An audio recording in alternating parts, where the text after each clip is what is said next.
बिस्मिल्लाहिर्रहमानिर्रहीम। स्टूडेंट्स अस्सलाम वालेकुम। उम्मीद है आप लोग खैरियत से होंगे। Programming in C++ on mobile app का आज तीसरा लेक्चर जो है वो ऑन एयर होने जा रहा है। इससे पहले दो लेक्चर में हम दो प्रोग्राम्स जो है वो पढ़ चुके हैं।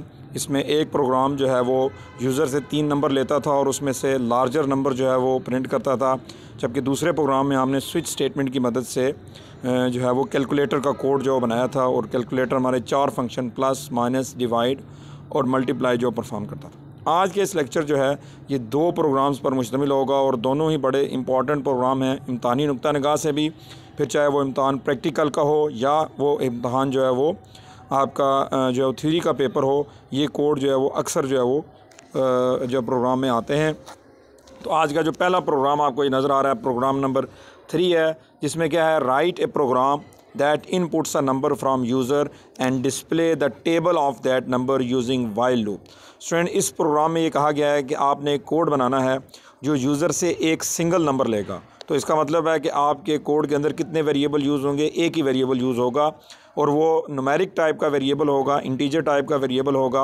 और फिर उस नंबर को लेके आपने इस तरतीब में, जैसे अगर यूज़र ने बिलफर्ज 5 एंटर किया है तो 5 cross 1 is equal to 5, second line में 5 क्रॉस 2 इज़ इक्वल टू 10, और दैन इसी तरह so on 5 cross 10 is equal to 50 तक ये टेबल जो है वो प्रिंट होना चाहिए। फिर अगर उसने 6 किया है तो 6 का टेबल, और अगर 7 किया है तो 7 का टेबल। और इसके लिए हमें जो ऑप्शन दी गई है वो कौन सा लूप है जी, वाइल लूप का। स्टूडेंट, आप जानते हैं कि लूप क्या होता है, ये रेपिटिशन स्ट्रक्चर होता है जिसमें आप क्या करते हैं, एक ही चीज़ को अगर आपने बार बार रिपीट करना है कोड के अंदर तो उसके लिए ये स्ट्रक्चर जो है वो यूज़ होता है। सेकंड ईयर की बुक का ये 12वां चैप्टर है जहाँ पे आपको ये टॉपिक जो है वो पढ़ने के लिए मिलता है। तो अब चलते हैं कोडिंग के लिए, अपनी ऐप को ऑन करते हैं।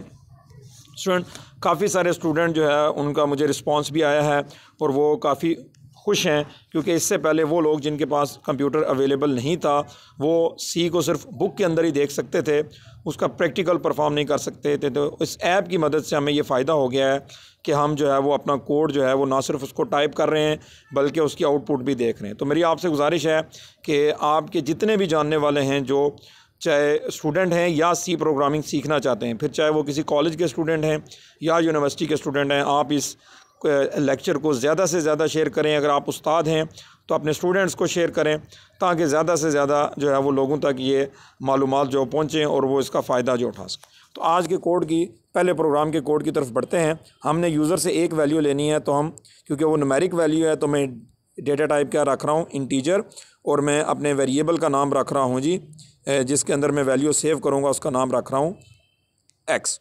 और फिर आगे आपको पता है लूप को कंट्रोल करने के लिए एक वेरिएबल होता है जिसे लूप कंट्रोल वेरिएबल भी कहते हैं, जो लूप की मोमेंट को कंट्रोल करता है। तो उसके लिए ज़्यादातर जो बुक्स में आपको नाम मिलते हैं वेरिएबल्स के, वो आई, जे और इस तरह के नाम होते हैं।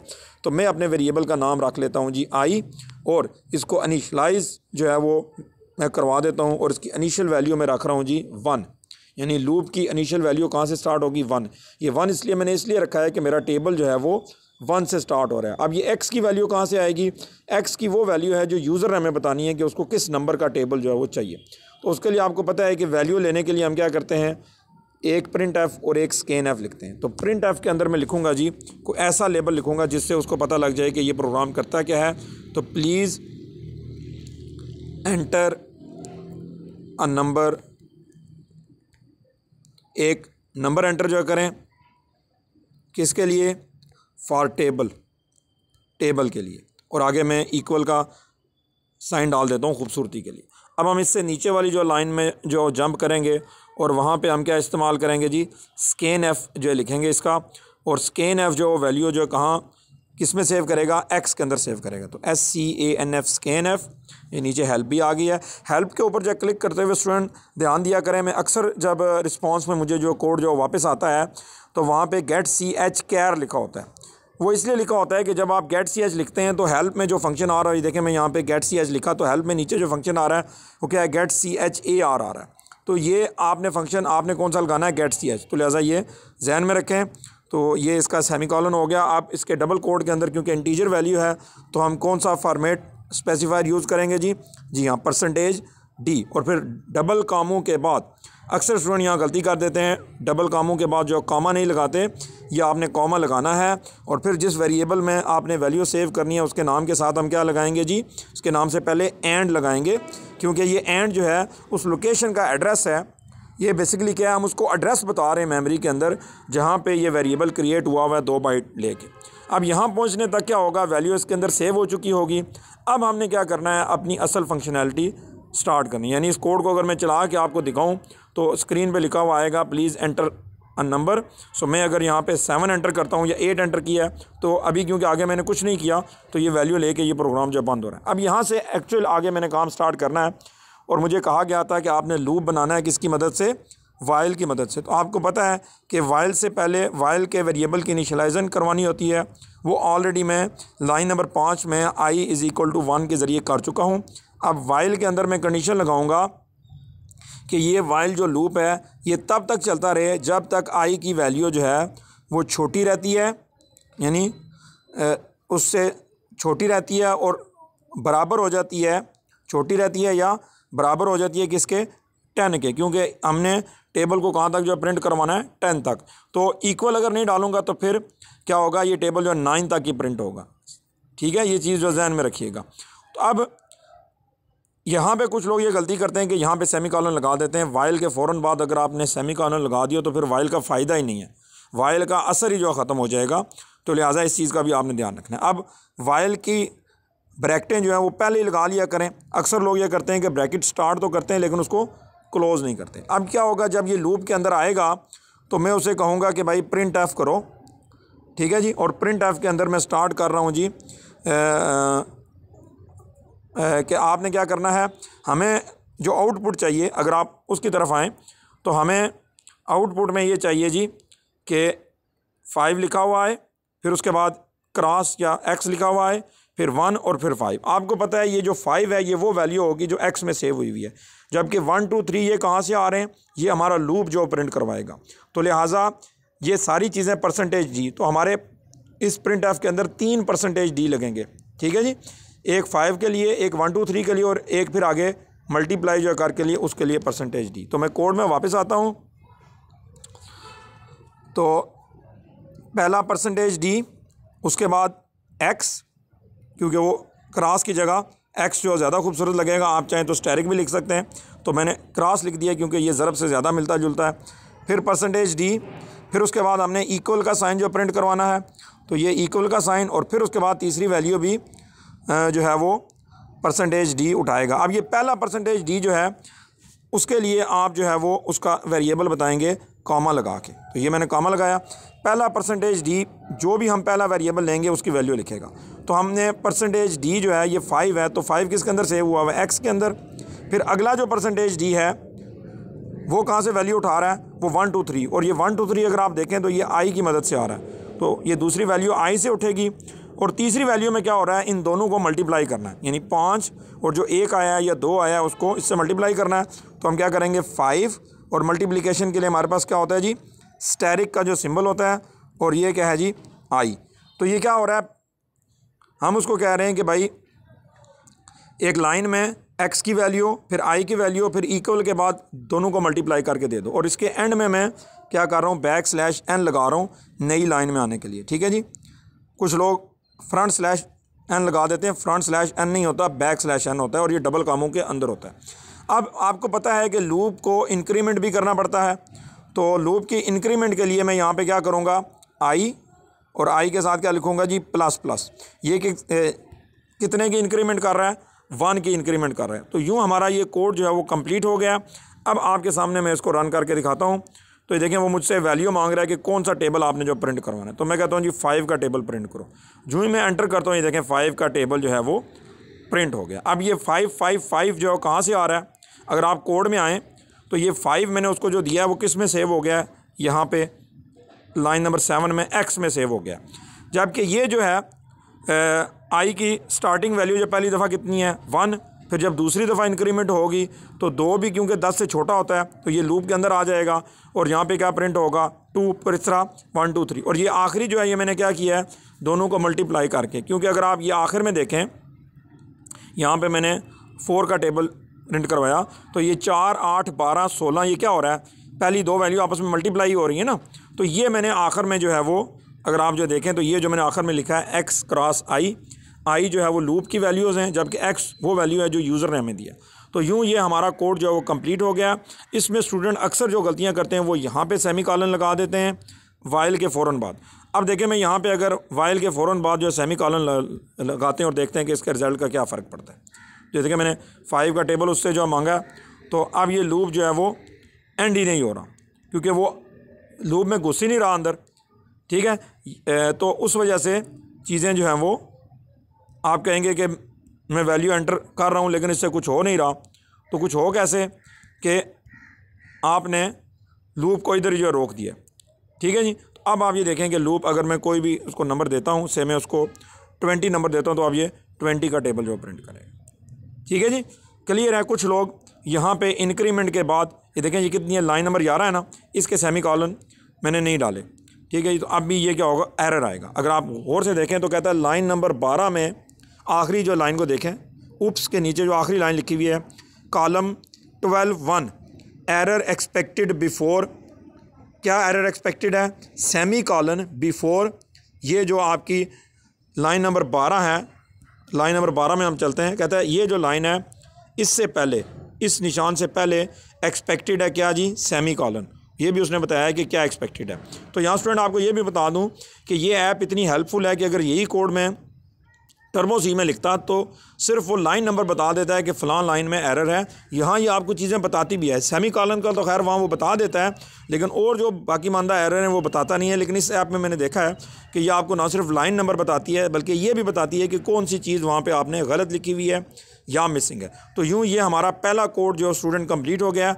अब आपने इसको परफॉर्म करना है और परफॉर्म करके जो लोग मेरे कॉलेज के अलावा हैं वो भी मेरा नंबर, अगर आप गाइडलाइन जो लेना चाहते हैं तो मेरा व्हाट्सएप नंबर जो नोट कर लें, 030256980004। वहाँ पे आप जो है वो अपना आउटपुट जो भेजें। अगर उसमें कोई एरर आता है, ये मेरा व्हाट्सएप नंबर है, आप अपने क्या करेंगे, जो इसे कहते हैं सोर्स कोड की स्क्रीन और इसे कहते हैं आउटपुट की स्क्रीन। तो अगर आपका कोई एरर आ रहा है या अगर आपने प्रोग्राम सही बनाया है तो आप मुझे रिस्पांस करें ताकि मुझे पता चले कि ये कौन कौन से स्टूडेंट, और अगर आप किसी कॉलेज से बिलोंग करते हैं तो अपना तारुफ भी कराएं कि आप कौन से कॉलेज से बिलोंग करते हैं, ठीक है जी। अब चलते हैं जी सेकंड कोड की तरफ, which is another important code जो कि इम्तिहानी नुक्ता निगाह से इम्पॉर्टेंट है, प्रोग्राम नंबर 4। उसकी तरफ जो बढ़ते हैं, प्रोग्राम नंबर 4 में कहता है जी write a program that display the first, ये यहाँ पे मैंने क्यों इसको पहले 3 के लिए किया था, अब हम इसको कर देते हैं जी 5। राइट ए प्रोग्राम, एक आपने प्रोग्राम लिखना है जो क्या करे, display first 5 number. First 5 number कौन से हैं, 1 2 3 4 5, एंड डिस्प्ले देयर सम, जितने भी नंबर हैं जैसे 1 से लेके 5 तक, इन सब नंबर को ऐड करें तो जो आप कितना आता है 15। तो आपने एक ऐसा कोड लिखना है कि जो 1 से लेके 5 तक गिनती प्रिंट करे और फिर उनका सम भी निकाल के बताए। सम, अगर आपने सम के लिए समझ लिया तो वो आपको अगर ये कहे कि प्रोडक्ट निकाल लें तो आपने सिंपल ये करना होगा कि जहाँ पे आपने सम किया होगा वहाँ पे आप उसका क्या कर देंगे, मल्टीप्लिकेशन कर देंगे, तो उसका प्रोडक्ट निकल आएगा। तो ये प्रोग्राम नंबर 4 है, इम्तिहानी नुक्ता निगाह से बड़ा इंपॉर्टेंट है और बारहा जो पेपर में आ चुका है। तो इसके के लिए कोडिंग की तरफ जो बढ़ते हैं, ये आज का हमारा दूसरा कोड होगा। मैं ये पहला जो कोड है इसको मैं ख़त्म कर रहा हूँ और नए सिरे से, वैसे तो मैं चाहूँ कि इसी के अंदर भी तब्दीली कर सकता हूँ, लेकिन मैं क्या कर रहा हूँ कि नए सिरे से बना रहा हूँ। अब देखें उसमें हमें ये कहा गया है कि आपने लूप कौन सा इस्तेमाल करना है, वाइल लूप। अब इसमें कोई ऐसी बात तो नहीं है कि यूज़र हमें वैल्यू देगा, तो लिहाजा हमारा सिर्फ एक ही वेरिएबल होगा और वो कौन सा वेरिएबल होगा जो हमारे लूप को कंट्रोल करेगा। और ज़्यादातर हम उसका नाम आई जे में रखते हैं, तो मैंने उसका नाम आई रख लिया है और उसकी स्टार्टिंग वैल्यू मैंने रख ली है जी क्या, 1, क्योंकि हमने कहा था कि फ़र्स्ट 5 नंबर, ठीक है जी। तो वैसे तो वो 0 से भी शुरू होता है, लेकिन 0 किसी के साथ जब मल्टीप्लाई होगा तो वो सबको 0 कर देगा, तो लिहाजा हम नंबर्स को सम में तो उससे कोई फ़र्क नहीं पड़ेगा। लेकिन अगर आपको कहा जाता है कि पहले 5 नंबर का प्रोडक्ट करें, तो फिर अगर आप 0 से स्टार्ट करेंगे तो 0 जिसके साथ मल्टीप्लाई होता जाएगा उसको 0 ही जो करता जाएगा। बहरहाल हमने इसको 1 से स्टार्ट किया है। अब पहले मैं एक सादी लाइन लिखूँगा जो आपको 5 नंबर जो प्रिंट करके दिखाएगी। तो हम करते हैं वाइल, यानी इस लूप को चलाते रहो। कब तक चलाते रहो जी, जब तक आई की वैल्यू कुछ लोग यहाँ ग्रेटर लिख देते हैं, less than or equal to 5, यानी आई की वैल्यू 1 से स्टार्ट होगी, जब तक जो है वो आई की वैल्यू 5 तक नहीं हो जाती आप ये काम करते रहो। कौन से काम जी? वो आप क्या करें, शुरू में इसकी डबल ब्रैकेट लगा लें। काम क्या है जी? प्रिंट एफ करो और प्रिंट एफ में क्या करो जी, वैल्यू जो प्रिंट कर दो। कौन सी वैल्यू प्रिंट कर दो जी? जो कि आई की आ रही है, परसेंटेज डी, और फिर कामा के बाद ये वैल्यू जो है वो कौन से वेरिएबल के थ्रू आ रही है? एक्स के थ्रू? नहीं जी, एक्स के, क्योंकि एक्स तो यहाँ आई नहीं। ये वैल्यू किसके थ्रू आ रही है? आई के थ्रू आ रही है। अब नई लाइन में जाने के लिए हम क्या करेंगे? \n कर देंगे। चाहें तो इसी के आगे आप बजाय 2 प्रिंट एफ लिखने के, इसी के आगे मैं \n कर देता हूँ ताकि वो वैल्यू प्रिंट करे और साथ ही नई लाइन में जो चला जाए। अब क्या इसको मैं छोड़ दूँ? नहीं। लूप की एक बहुत इंपॉर्टेंट चीज़ अभी बाकी है, वो क्या है? इंक्रीमेंट। कि अगर लूप में इंक्रीमेंट ही नहीं होगा तो वैल्यू आगे कैसे बढ़ेगी? तो इंक्रीमेंट आप जो है वो क्या करेंगे? आई के साथ प्लस प्लस जो लिख देंगे, ये 1 का इंक्रीमेंट होता है। ठीक है, अब मैं इसको रन करता हूँ तो ये देखिएगा 1 से लेके 5 तक नंबर जो है वो प्रिंट हो गए। नंबर प्रिंट हो गए जी, यहाँ तक तो काम हो गया। अब अगर वो कहता है नहीं पहले 10 नंबर उनका आपने सामने निकालना है, तो सिंपल आप क्या करेंगे? आपने जहाँ पे लेस देन इक्वल टू 5 डाला है वहाँ क्या डाल देंगे? Less than equal to 10। ठीक है जी। अब अगर कोई कहता है आपको कि भाई नहीं, इसमें से आप जो इवन नंबर हैं 2, 4, 6, 8 और 10 वो प्रिंट करें, तो वो भी आप कर सकते हैं। लेकिन उसमें क्या होगा? पहला नंबर जो है वो आपका फिर क्या हो जाएगा? 0 हो जाएगा। स्टार्ट कहाँ करेंगे? 0 से स्टार्ट करेंगे। और इंक्रीमेंट आप कितने की करेंगे? 2 के इंक्रीमेंट। अब अगर 2 के इंक्रीमेंट करनी हो तो उसको लिखने का तरीका क्या होता है ये भी देख लें स्टूडेंट। वैसे तो आई प्लस प्लस लिखते हैं, वो 1 की इंक्रीमेंट होती है, लेकिन 2 की इंक्रीमेंट करनी हो तो I is equal to I plus 2 लिखेंगे, तो इसका मतलब होता है 2 की इंक्रीमेंट। अब देखिएगा ये 0, 2, 4, 6, 8 और 10। और इसी तरह अगर आपने ऑड नंबर लेने हैं तो आप क्या करेंगे? इसको 1 से स्टार्ट करेंगे और 2 की इंक्रीमेंट करेंगे। पहली दफ़ा 1 प्रिंट होगा, 2 की इंक्रीमेंट होगा, 3 हो जाएगा। ठीक है जी। और अगर आपने पूरी गिनती प्रिंट करनी है तो फिर क्या करेंगे? I is equal to I plus 1 या आई प्लस प्लस, यानी आई प्लस प्लस को अगर खोल के लिखें तो उसको लिखा जा सकता है I is equal to I plus 1। अब मैं इसको रन करता हूँ तो ये देखें 1 से लेके 10 तक जो है वो गिनती प्रिंट हो गई है जी। ठीक है जी। अब हम आते हैं कोड में वापस। अगला जो इम्पोर्टेंट काम है, हम इसको 5 तक रखते हैं। ठीक है जी। और फिर चाहे तो 100 का भी निकाल सकेंगे। अब यहाँ पे स्टूडेंट, अगर आपको ये कहा जाए कि आपने एक कमरे में से गुजरना है और हर दफ़ा आपके हाथ में जितने पैसे हैं वो आपने एक जगह रखते हैं, एंड में हम देखेंगे कि 5 चक्कर पूरे होने के बाद आपके पास कितने पैसे। पहले चक्कर में आपके पास 1 रुपया था, दूसरी दफ़ा 2, तीसरी दफ़ा 3, चौथी दफ़ा 4 और 5वीं दफ़ा 5 रुपये थे आपके पास। तो क्या होगा? वहाँ कोई बंदा बैठा होगा जिसको आप जमा करवाएंगे। तो इसके लिए हम क्या करेंगे? एक वेरिएबल बना लेते हैं नए सिरे से। पहली दफ़ा वो जो बंदा अंदर बैठा होगा उसके हाथ में कुछ भी नहीं होगा। ठीक है जी। और उस बंदे का नाम मैं रख लेता हूँ एस फॉर सम, यानी मैं एक और वेरिएबल जो बना लेता हूँ। बिलफर्ज करें ये 2 ब्रैकेट जो हैं ये कमरा है। इस कमरे में जब आप पहली दफ़ा आए तो आपके पास 1 रुपया था, आपने उस बंदे को वो 1 रुपया जो थमा दिया। ठीक है। अब पहले उसके हाथ में जो कुछ नहीं था तो क्या होगा? Is equal to 0। ठीक है जी। अब इस कमरे के अंदर आके आप क्या करेंगे कि इंक्रीमेंट होने से पहले वो जो बंदा है उसको क्या करेंगे? उसके हाथ में पहले जितने पैसे थे और प्लस ऊपर से जो पैसे लेके आया, वो कौन लेके आया? आई लेके आया, वो आप उसमें जमा जो करवा देंगे। उसके पास क्या करेंगे? जमा करवा देंगे। ये लाइन आपने लिखनी है। अगर आप इसको गौर से देखें तो जब ये पहली दफ़ा लूप चलेगा तो आई के पास जो है वो क्या है? आई के पास है वैल्यू 1 प्रिंट हो जाएगा। और प्रिंट होने के बाद क्या होगा जी? सम की वैल्यू क्या थी? 0 प्लस 1, सम की वैल्यू क्या हो गई? 1। अब ऊपर गया, दोबारा जब आई वापस आया तो उसकी वैल्यू क्या हो चुकी है? 2। सम की वैल्यू क्या है? 1 प्लस 2 कितना हो जाएगा? 3 जो सम में हो जाएगा, इंक्रीमेंट होएगी, आई वापस जाएगा 3। तो यूँ ये जाते जाते 5 तक जाएगा।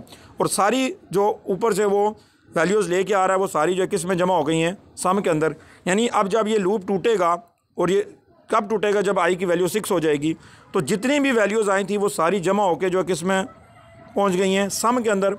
अब अगर मैं यहाँ अंदर प्रिंट लिख दूंगा तो वो तो हर दफ़ा प्रिंट करेगा, मैंने एक ही दफ़ा जो प्रिंट करना है, तो लिहाजा मैं उसको वाइल की ब्रैकेटों के बाद, वाइल की ब्रैकेट्स जो हैं उनके बाद मैं सम को जो प्रिंट करवाऊँगा यहाँ पे प्रिंट एफ, ठीक है जी, और लिखूँगा सम इज़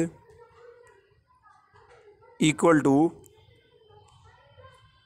परसेंटेज डी। अब ये वैल्यू जो है वो, यानी कि जितना भी ये लूप चला है वो वैल्यू जो है किसके अंदर जो पड़ी हुई है, हाँ जी स्टूडेंट, क्या आप जो बता सकते हैं, सम के अंदर। यानी पहली दफ़ा 1 आया, सम 0 था, तो 1 और 0 मिला के क्या हो गया 1। दूसरी दफ़ा जब आई आया तो 2 वैल्यू थी, जबकि सम की पिछली वैल्यू क्या थी 1, 1 + 2 कितना हो गया 3 सेव हो गया। अगली दफ़ा जब आई आया तो उसकी वैल्यू क्या थी जी 3, जबकि सम की ऑलरेडी वैल्यू 3 थी, तो 3 + 3 कितना हो गया 6। अगली दफ़ा जब आई आया तो उसमें 4, 6 + 4 कितना हो गया 10।